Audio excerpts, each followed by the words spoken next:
చెప్తావా లేదా? ఆ రోజు కొట్టానికి వచ్చింది నువ్వే కదా? ఈ పచ్చబడి ఫోటో అక్కడ ఉంది, నేను చూసా. నాకు మొత్తం అర్థం అయిపోయింది.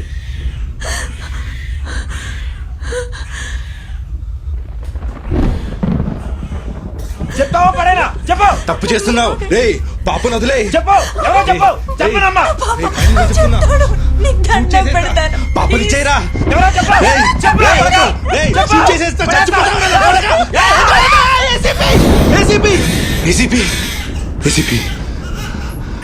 గన్ అక్కడ పెట్టు. గన్ అక్కడ పెట్టావు. అంటే కూర్చో అమ్మా, కూర్చో. కూర్చోండి, కూర్చో. ప్లీజ్ పాపని ఏం చేయదు.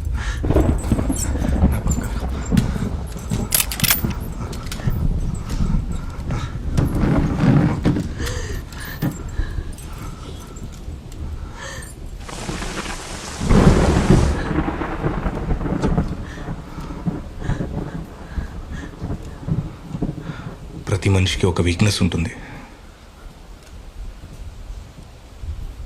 ACP weakness Varun. వరుణ్ గారి పేరు వినగానే ఏసీపీ గారి ఫేస్లో ఒక ఆనందం కనిపించేది. ఒకరోజు వరుణ్ గారు మా స్టేషన్కి వచ్చారు, ఒక బిల్డర్ మీద కంప్లైంట్ ఇవ్వడానికి.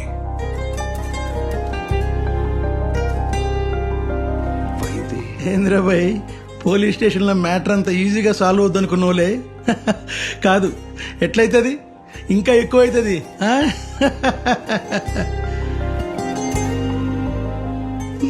నన్ను వదిలేయండి అమ్మా, ప్లీజ్ అమ్మా. ఇంకెప్పుడు సార్. ఆ బిల్డర్ అయితే ఊరు వదిలేసి పారిపోయాడు. వరుణ్ గారు ఆఫీస్లో ఒక అమ్మాయితో క్లోజ్గా ఉండడం చూసి ఆ అమ్మాయిని బ్రాతల్ కేసులో ఇరికిచ్చింది.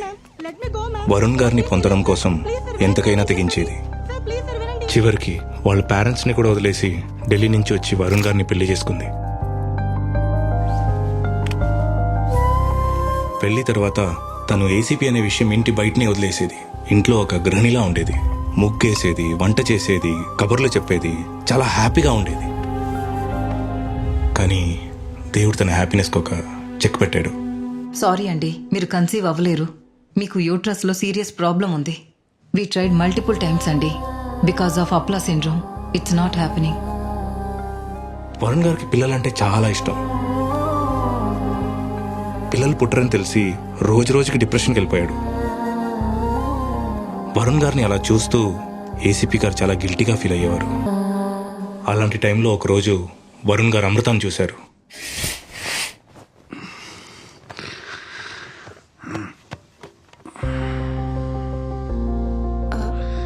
అంటే అమ్మ కొంట్లో బాగాలేదు సార్, 2 రోజులు నన్ను వెళ్ళమని చెప్పారండి. రేయ్, మన లక్ష్మమ్మ కూతురు అమృత. Ramchandra, I want to meet the whole team. I want to meet the whole... 2 minutes. Sir, మనం వెళ్దాం. మీరు మాట్లాడండి మేడం. వైదు, ఇలా ఇటుకొచ్చా. ఏమైంది? మన పని మనిషి లక్ష్మమ్మ కూతురు వచ్చింది. ఓకే. తనని చూసావా? అదే తను వయసులో ఉంది, చాలా బాగుంది. I mean she looks healthy కదా. Ya, okay. తనకి ఒక చిన్న బిడ్డ కూడా ఉందట కదా. ఇవన్నీ ఎందుకు చెప్తున్నావు? సరోగసి మనం ఎందుకు ట్రై చేయకూడదు? నా స్పర్మ్, నీ ఎగ్, కడుపు మాత్రమే తంది, కానీ బిడ్డ మంది. ఆర్ చైల్డ్ రా. నేను దారిలో వస్తున్నప్పుడు I spoke to the doctor. It's all possible Vaidehi. What you say? చెప్పురా, నీకు ఓకే కదా? వాళ్ళ పేరెంట్స్ ఒప్పుకుంటారా? ఫ్యామిలీ అదంతా పక్కకు పెట్టు. నీకు సరోగసి ఓకే కదా? చెప్పు వైదు, చెప్పు. Say yes. ఓకే కదా? నీకు సరోగసి ఓకే కదా? Okay, okay. Love you Vaidehi.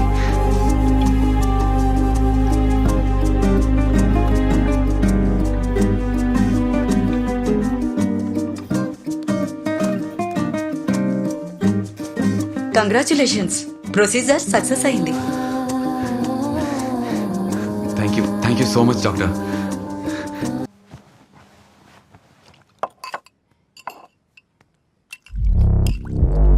ఇదిగో, it's ready for you now. Have it. అక్కడ టేబుల్ పైన పెట్టాను, వెళ్ళి తీసుకో.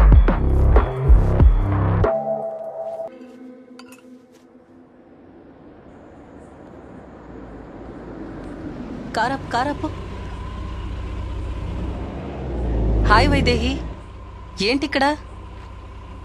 డాక్టర్ ఏంటి హాస్పిటల్కి వెళ్తున్నారా? యా, ఈరోజు నైట్ షిఫ్ట్. ఇంకేంటి విశేషాలు? We went for surrogacy. Oh, how come? నీ ఎగ్స్ చాలా వీక్ కదా. ఆల్రెడీ నీకు యూట్రస్ లో ప్రాబ్లం ఉందని ఈ విషయం ఆ రోజు చెప్పలేదు.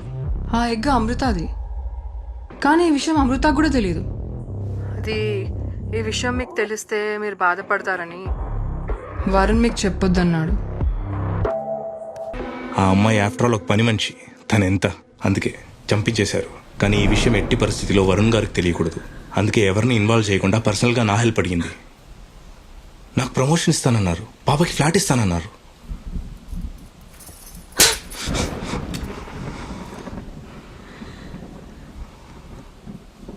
అసలు 3 నెలల ప్రెగ్నెంట్ అమ్మాయిని ఎలా చంపారు మీరు? అసలు మనుషులేనా మీరంతా?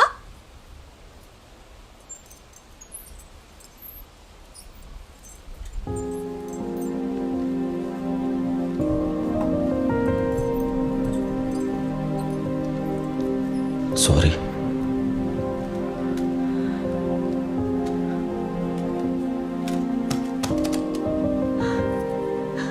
మీకు క్లియర్గా చెప్పాను కదా సార్ నా ప్రాబ్లం గురించి. మరి నన్ను ఎందుకు ఇరికిచ్చారు? 3 మర్డర్ కేసులు ఇరికిచ్చారు. నాకు లైఫ్ ఉంటుంది కదా, 3 కేసులు మీరే ఇరికిచ్చారు కాబట్టి మీరే నన్ను బయటపడేయండి. అప్పటిదాకా నేను ఎక్కడే కూర్చుంటే ఎక్కడే కదలను.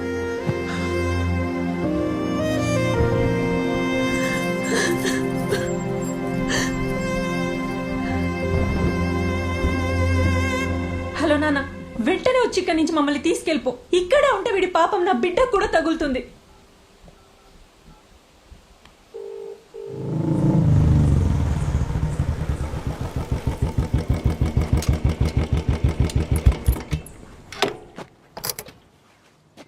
నువ్వు ఇక్కడే ఉండు, నేను వెళ్ళి మాట్లాడేసి వస్తా. నేను చూస్తే ఎలా రియాక్ట్ అవుతుందో తెలియదు. ఇక్కడే వెయిట్ చేయి. వాడి వల్ల ఏ ప్రాబ్లం రాదు మేడం. వాడెవ్వరికీ చెప్పకుండా చూసుకునే బాధ్యత నాది. వాడిని కావాలంటే ఊరు వదిలేసి వెళ్ళిపోమని చెప్తాను మేడం. అంత నేను చూసుకుంటా. మరి ఎలా? మనం కేసు ఫైల్ చేసాం కదా. అది ఆ గోవింద్ కేసు అయితే యాక్సిడెంట్ అని అందరికీ తెలుసు మేడం. ఎస్ఐ మర్డర్ అయింది ఎవరు చూడలేదు madam. Okay, but Amrutha case ఎలా హ్యాండిల్ చేస్తావు? అమృత కేసు మనం ధూల్పేట్ శంకర్ మీద ఫ్రేమ్ చేద్దాం మేడం. ఎవరికి డౌట్ రాదు, ఎందుకంటే వాడి మీద 4-5 కేసులు ఆల్రెడీ ఉన్నాయి కనుక ఒకసారి సిటీలో ఉన్నాడు లేదో. సరే మేడం. హలో, అరే ఆ శంకర్ ఎక్కడ ఉన్నారా? అదే దుల్పేట్ శంకర్. ముంబైలో ఉన్నాడా? సరే, వాడు వస్తే నాకు చెప్పు.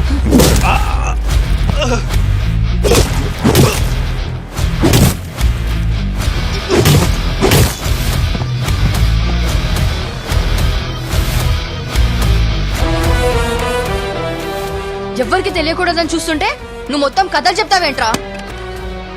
ఈ చెత్తను తీసేయండి, సూర్యగారి ఇంటి దగ్గర పడేయండి. ఏం చేయాలో నేను చెప్తా.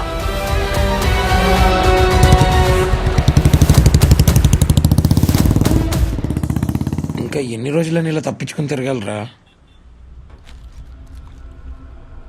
ఆ పోలీసుడు ఏదో మనకి హెల్ప్ చేస్తాడనుకుంటే ఆయన కూడా చంపేసింది. ఇంకెలారా మనం ఇందులోంచి బయటకు వచ్చేది? చాలా మంది జీవితాలు నాశనం చేసిందిరా అది. ఇప్పుడు కూడా మన స్వార్థం కోసం ఆలోచిద్దామా? మరి ఇప్పుడు ఏం చేద్దాం? దానికి శిక్ష పడాలిరా. పడాలి, సరే, మన దగ్గర ఏం ప్రూఫ్ లేదు కదరా. ఉంది.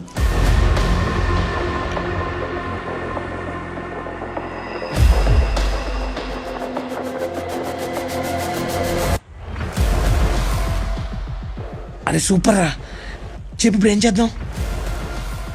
ఇందులో నువ్వు వద్దులేరా, ఇప్పటికే చాలా రిస్క్లో ఉన్నాను. మళ్ళీ నీ ప్రాణం మీదకు కూడా రావడం నాకు ఇష్టం లేదు. ప్లాన్ ఏంటో చెప్పు, అంతే. చెప్పరా. రేపు ఎఫ్ఎం స్టేషన్లో వైదేహి కంటే సుపీరియర్ ఆఫీసర్ని తీసుకొద్దాం రా. వద్దు వద్దు, కరెక్ట్ కాదు. డైరెక్ట్ మెజిస్ట్రేషన్ వినిపిద్దాం రా, వాళ్ళైతే ఖచ్చితంగా న్యాయం చేస్తారు. రే సూపర్ రా, ఈ దెబ్బతో వైదేహి ఫినిష్ కదా, వినిపిద్దాం. మనకు తెలిసిన మెజిస్ట్రేట్లు ఎవరు